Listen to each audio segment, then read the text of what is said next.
Hi, we continue into the fourth phylum Basidiomycota, also called Basidiomycete. So this Basidiomycete, or also known as club fungi.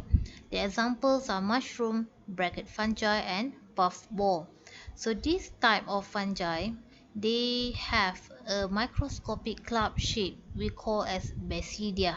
Okay, so structure khusus dia ialah basidia, and it has enlarged hyphal cell on the tip of which develop 4 basidiophore. Nanti kita akan tengok dia punya spores dia dalam bentuk basidiophore. So this basidiophore develop outside of a basidium, whereas ascospore develop within an ascus. Kalau kita tengok tadi ascomycete, dia punya spore dalam kantung, kantung-kantung tu kita panggil ascus. But for this basidiomycete, dia punya spores tu kantung dia di luar. Okay, luar daripada dia punya structure. Kita akan tengok gambar dia. Okay, these are the example of the club fungi. We have Amanita muscaria, Dictyphora. Okay, this is very common, shaft fungi.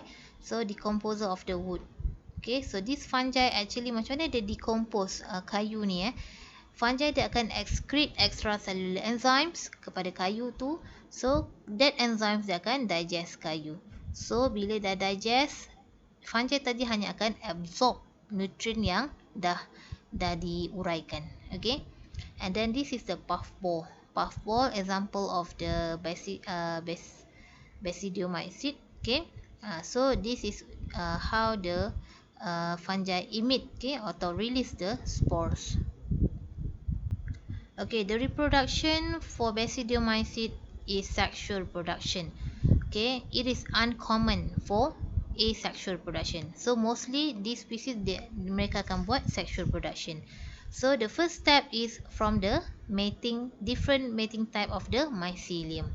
Okay, so when two mycelia come into contact, okay, so they will do the plasmogamy, the fusion of the cytoplasm.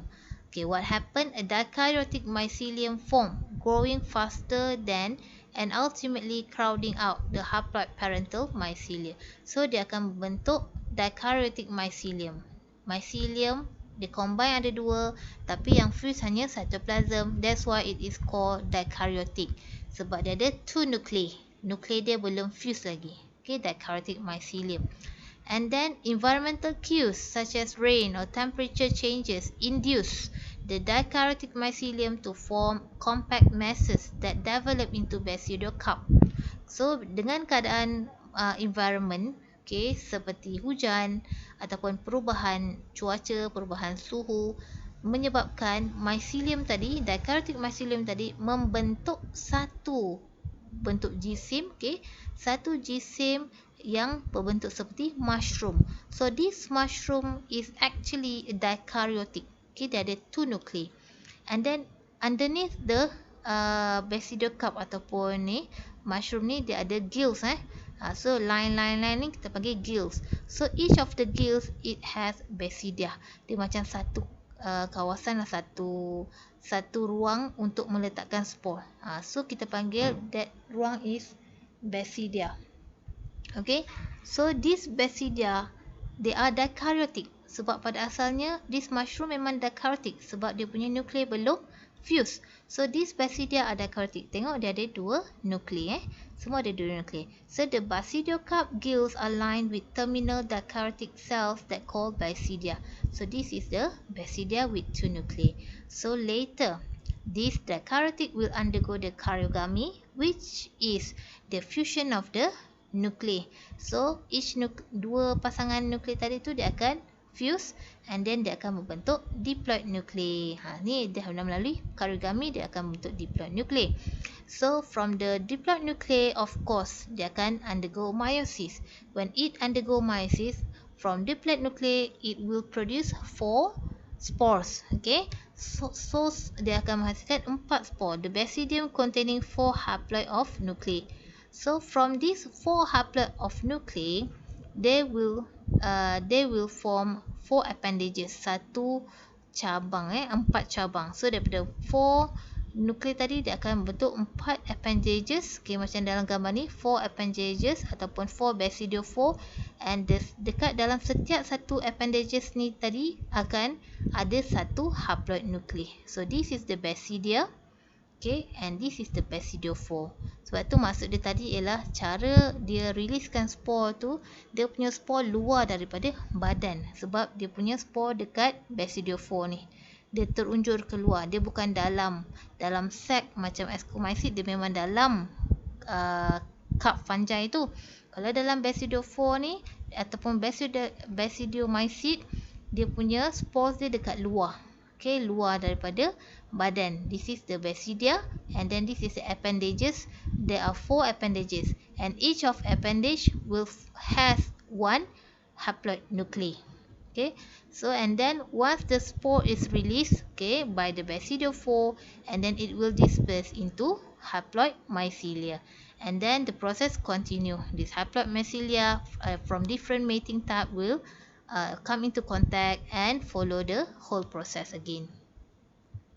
Okay, from this table you can characterize the phyla, okay, for each phyla, and what types of the reproduction it do, okay, asexual and sexual reproduction, and the key characteristic for each phylum. So we have Zygomycota, okay, we have Ascomycota, Chytridiomycota. So all of these you can read and try to understand and try to eliminate what are the special key character for each phylum.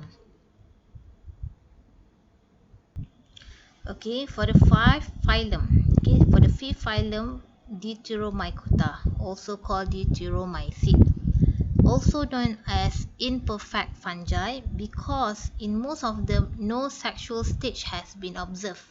So dia melakukan asexual reproduction lah. So should further study reveal a sexual stage, this species will be reassigned to different phylum. Okay, because of this sexual stage, dia diklasifikasikan dalam phylum Deuteromycota. So this is the penicillium. Okay, a mole commonly encountered as a saprop on foot. Okay, the cluster of bead-like structure in scanning electron microscope are conidia. So structure ni kita nampak dia macam conidia, and then which involve in asexual reproduction. So this is an example of the Deuteromycete. So kita dah habis untuk bahagian Basidio and Deuteromycete.